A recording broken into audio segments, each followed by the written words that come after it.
He was still pinned, without the use of his arms to fully assist. After attempting a few things and considering many aggressive options, the decision was made to enlist a pulley system in order to help lift John up and out.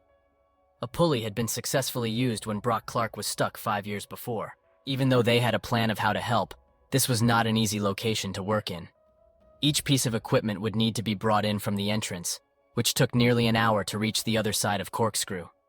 The tunnel was extremely tight, and only smaller power tools could be carried in and out. Only one person could be in there to assist at a time, and they would need to be small or wiry to effectively move through the passage. It was just not an ideal situation. Each pulley took an extraordinary amount of time to install. During this time, cavers were trying to talk with John, console him, and share stories to keep him calm and talking. He was a devout Mormon and spent time praying and singing to seek solace in this unreal situation. John had spent the night upside down and was showing signs of the physical limitations of the body to withstand this position. The human body was not made to be upside down for long.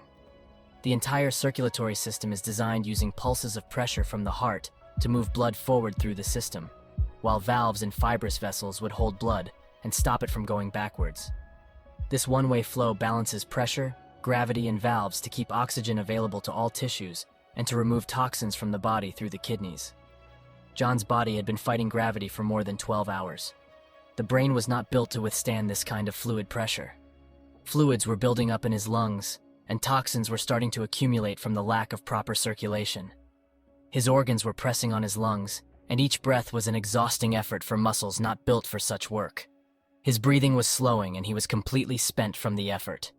Throughout the night, he had gone from being completely calm and lucid to helplessly thrashing his legs and hallucinating. It was excruciating to watch for the rescuers. They were helpless, exhausted, and feeling trapped themselves. The air in this cave system was warm and damp.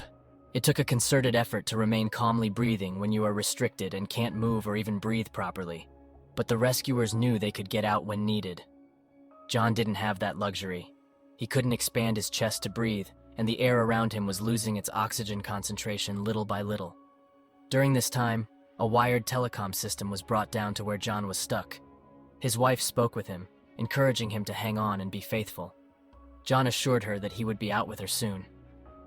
It wasn't until 4 o'clock that day that they finally got the pulleys in place to move him. Ryan Schertz was in the tunnel when the system was ready to try. John's body had settled into the narrow side of the opening, so Ryan had to push his legs over as the team pulled from outside.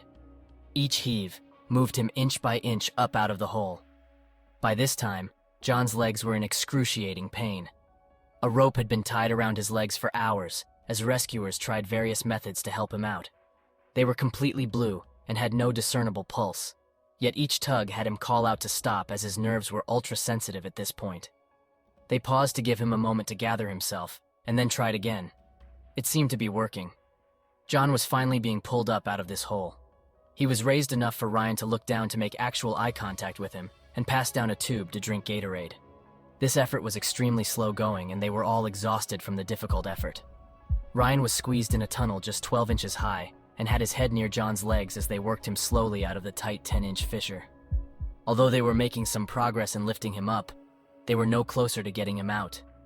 His legs were hitting the low ceiling above his tunnel, and twisting them into the passage was impossible. He had no control over his legs now, after 19 hours upside down. Without his help to delicately bend his knees to the side, they were strongly considering breaking his legs to get him back into the passage, because time was running out for John.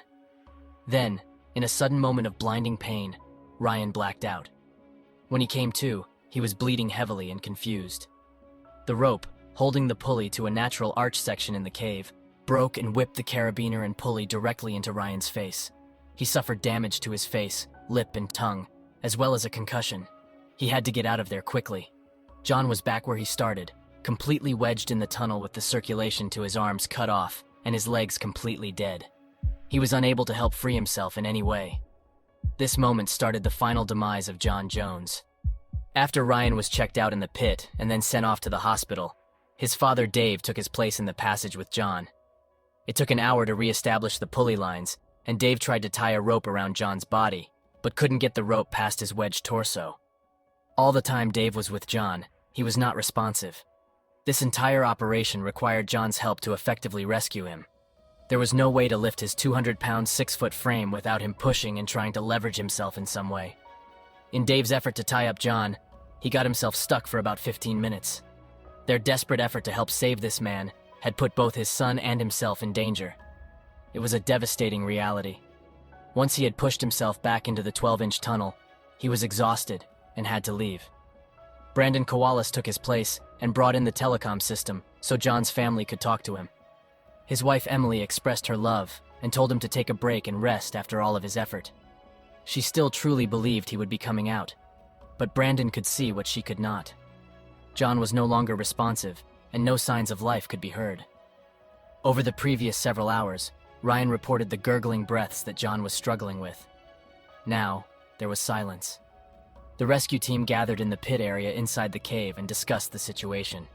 It was determined that a medical professional would need to confirm that he had actually passed. A paramedic was sent into the tight section to confirm what was suspected. At 11:56 on Wednesday, November 25th, John Jones was pronounced dead.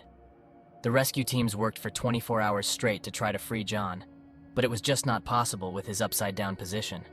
The clock was ticking, and he just ran out of time.